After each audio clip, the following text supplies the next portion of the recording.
We are going to make gill next. In this video, I finished his shirt and his side strap. I was worried what I'm going to do for his long blonde hair, but a few weeks ago, I accidentally found these dolls at the store, and I was like, how convenient! A guy doll with hair already attached. He even kind of looks like a gill, so that's our starting point. To make his shirt, I started with an existing shirt. If I traced this shirt exactly, at least in thought, I wouldn't have a fitting issue. Well, that's a big if. But starting with another existing clothing is always a good point to start. There are 2 front pieces, 1 back piece, 2 arm pieces, and 1 collar.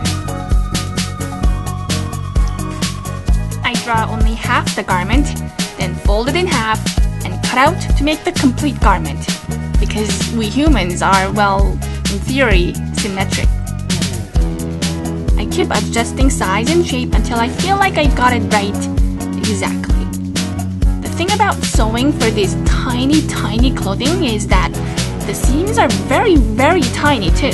So even if I measure everything right, by the time they come out of the sewing machine, the clothing doesn't quite feel right. Some parts are a little too big, some parts a little too small, and left and right do not line up.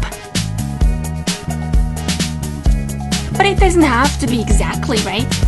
They don't move like humans either. And they're not going to complain, even if some things don't quite fit them. You do need to simplify a lot of things though. I know a real-life human shirt is not made with just 6 pieces. So that's a good part. I kind of talked about making a pirate ship in the last video. I'm still chasing down that idea. I always wanted one, but what I want is a stage, not an actual ship. There's a big difference. I know absolutely nothing about these pirate ships, or even just sail ships in general. No, I know nothing about ships.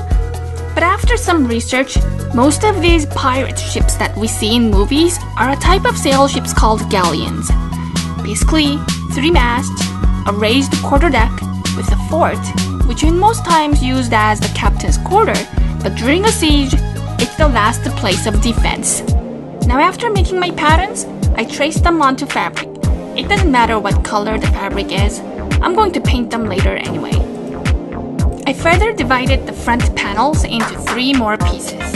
In hindsight, I should have made the cuts a little lower because the top piece gets hidden under the collar and all that extra work wasn't even visible in the end result.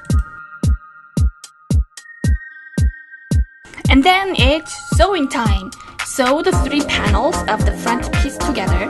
Make 2 of them, one for the left side, one for the right side. Attach those front panels to the back piece. Attach the arms, attach the collar, and then for areas that can't be reached with sewing machine, sew them by hand, like the armpit area. Anyway, while I was doing some research on these galleons, I realized I don't think I want these ships exactly as is. I get it, these galleons were made in 16th century. No, there were no flush toilets like today. Everything had to be done by hand. I get it, but more I read about it, I'm like, there is no way I'm getting on those ships. If I had any choice in the matter, I can't even imagine what living on these ships might be like. After everything is sewn, it's time to paint. I used acrylic paint. I painted the whole shirt in light brown. Then for the arm cuffs, I used a strip of yellow tape. It was too yellow, so I painted them brown. Then I glued them to the arms. I folded the tape in, then glued some more so the folds will stay folded.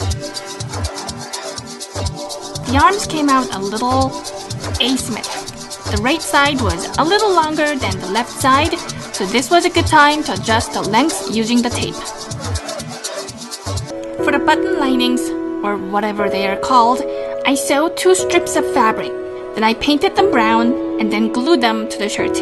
Any craft glue seems to work well for gluing fabric together. I'm not using fabric glue. Since the sentence world is a little more modern, I think I can take some liberty with the ship's design. First, this pirate ship is going to have sailors of both genders, not just men. Well, I mean, obviously, Uma and CJ are girls. None of these no girls allowed on the ship thingy happening, which also means we're not going to have a public bathroom so public on the head of the galleon. No, hygiene is going to be very important on this pirate ship. Ruthless doesn't mean they have to be filthy. I secured shirts with some velcros and then glued fake buttons on the front. Making an actual working buttons and buttonholes would be an absolute nightmare for these tiny shirts. For the buttons, I colored tiny plastic beads with silver acrylic paint. So back to my pirate ship, we're going to make an actual public bathroom with flush toilets and also showers. Then you're asking, what? Are you going to have microwaves in the kitchen too? Oh, why? Of course, which means we need electricity. Yeah, I know, you're probably rolling your eyes. Then why don't you just build a diesel engine ship? No, we're not going there. They have a huge carbon footprint. They are environmentally conscious pirates. We're still going to make a traditional sail ship with some added help of modern technology where it makes sense. The reality of these pirate ships is, for that matter, any sail ships back in the 16th century, is that they needed like 300 men to operate these ships. Simply raising the anchor required 300 men, and it took several hours. Everything was heavy. Pound for pound, average young men would have more brute force strength than average women, which means making all-men ship made more sense back in the 16th century. But technology is a great equalizer. Without it, a voyage and an adventure such as what these pirates took would be kind of difficult, if not impossible, for women and people of other physical needs. So, here is a food for thought. If you could go back in time and redesign these sail ships, given that the ship will be all-woman crew, how would you design it? So here is Gil's shirt. Part 1 done. We still need to work on his pants, of course his head, and rest of accessories, which will be coming soon in the next few videos.